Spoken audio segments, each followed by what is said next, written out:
السلام علیکم ورحمۃ اللہ وبرکاتہ۔ میرے محترم عزیز دوستو،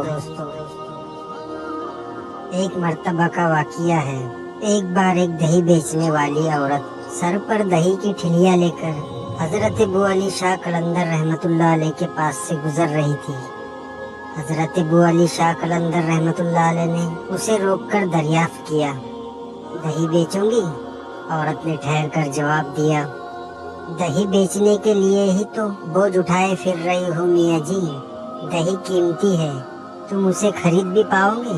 حضرت ابو علی شاہ رحمۃ اللہ علیہ نے اس سے پوچھا، کیا قیمت ہے؟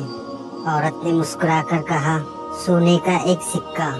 حضرت ابو علی شاہ قلندر رحمۃ اللہ علیہ نے اپنے زانوں کے نیچے سے ایک سونے کا سکہ نکال کر عورت کی طرف اچھال دیا اور بے نیازی سے کہا کہ جاؤ، یہ سکہ بھی تمہارا اور دہی بھی تمہارا، فقیر کو کچھ نہیں چاہیے۔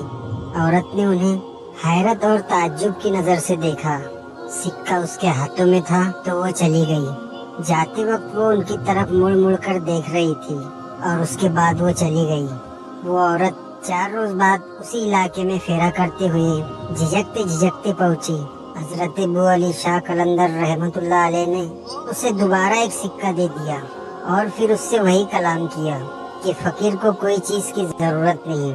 اس کے بعد سے وہ عورت کا یہ معمول ہو گیا کہ وہ عورت آتی اور سکہ لے کر واپس چلی جاتی۔ ایک دن وہ عورت گھر پہنچ کر اپنے شوہر سے ان کی تعریف کرتی جا رہی تھی۔ وہ عورت بے اولاد بھی تھی، تو ایک دن ان کی تعریف بھی کر رہی تھی تو اس کے شوہر نے اس سے کہا، تو اتنی میاں جی کی تعریف کرتی ہے اور سکہ بھی لے کر آتی ہے، تو ان سے ایک بیٹا بھی مانگ لے، وہ اللہ کے بہت ہی نیک بندے معلوم ہوتے ہیں، کیوں نہ تو ان سے ایک بیٹا بھی مانگ لے؟ اگر انہوں نے دعا کر دی تو یقیناً ہم جو بے اولاد ہیں صاحب اولاد ہو جائیں گے۔ دوسری روز عورت نے حضرت ابو علی شاہ قلندر رحمۃ اللہ علیہ کے پاس پہنچ کر بیٹے کی تمنا ظاہر کی اور اس سلسلے میں ان سے دعا کی طلب کی۔ حضرت ابو علی شاہ قلندر رحمۃ اللہ علیہ نے اس سے کہا، جاؤ اپنے محلے میں اعلان کرا دو کہ جس کے یہاں اولاد نہیں ہوتی ہو وہ یہاں آئے، ہم ان کے لیے دعا کریں گے کہ اللہ تعالیٰ انہیں نیک اور صالح اولاد عطا فرمائے۔ عورت واپس چلی گئی۔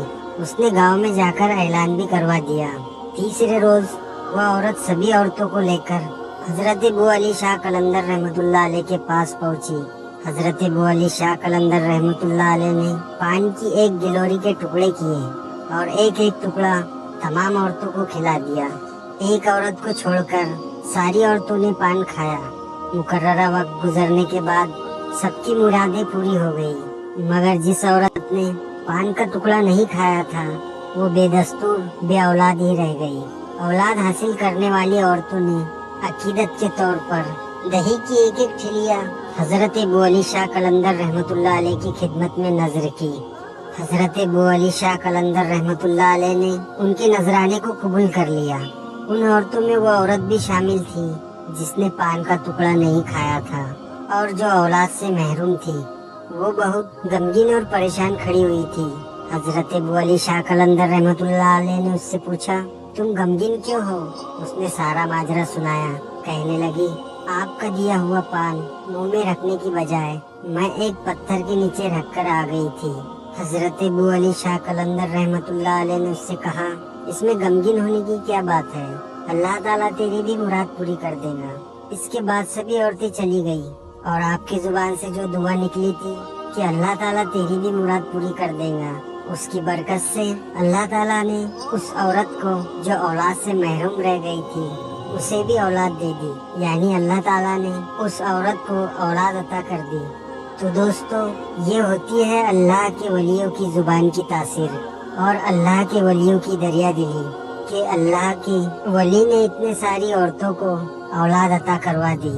اللہ تعالیٰ سے دعا ہے کہ ہمیں تمام اولیاء اللہ سے محبت کرنے کی توفیق عطا فرمائے اور ان کے بتائے ہوئے طریقے پر چلنے کی توفیق عطا فرمائے۔ آمین ثم آمین۔